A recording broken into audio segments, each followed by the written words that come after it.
I had some really good coaches here. John Salvo and Marvin McSmith really had an influence on me about sports. But the thing that changed me was when I went up to Adams State and I met Joe Vigil for the first time.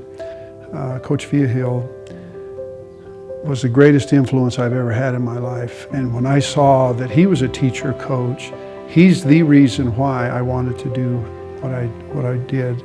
He never settled for anything but you know, hard work and the best. And if you were going to do it right. And has always been my coaching philosophy. But it came from Joe Vigil.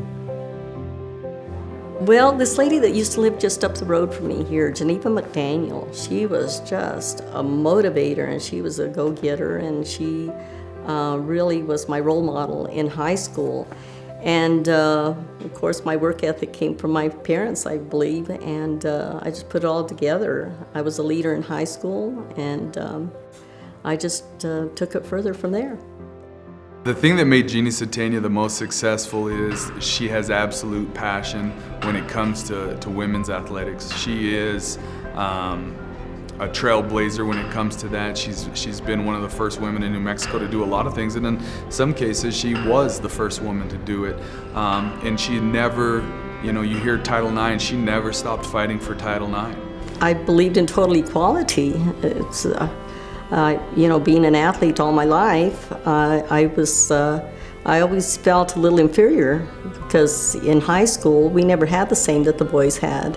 And when Title IX went into effect, when I graduated from college in 1974, I thought, yes, this is my grand opportunity to start working at making it better for the girls. They weren't prepared for somebody who was so avid about equality. She not only pioneered, but she championed girls' sports, and that girls deserve the exact same things that boys get.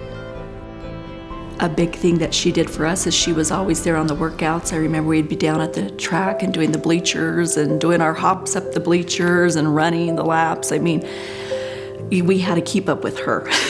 That was one of the things she was going to show us. So she led by example. It was a passion for fitness, I think, that kept me there, kept me going, and that was one of the things I really tried to instill in the students and athletes, was that I'm going to make you as fit as you can be. The win-loss record was not that important. It was becoming fit, becoming disciplined, and all the other characteristics of a good person. Coach Sategna has integrity, they both do, and you know, there's no doubting where you are when it comes to that, and winning is not the most important thing. It's about the lives of the kids they impacted and the difference they made in kids' lives. And they both did that well. If you have integrity and you're honest, you may not win a championship one time, but can you imagine that feeling that you impart to your athletes? That's what's more important. It's not about the stuff on the table. It's teaching young kids what respect and what integrity, what honesty and hard work is all about. I never stopped learning. Always, right up until my 34th year, I learned something at the last coaches clinic I went to, so that was, I think, was a big thing.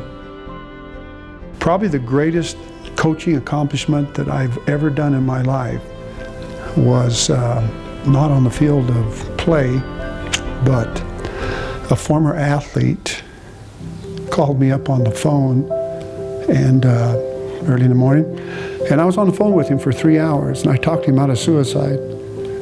That's when I knew I was a good coach. I knew then.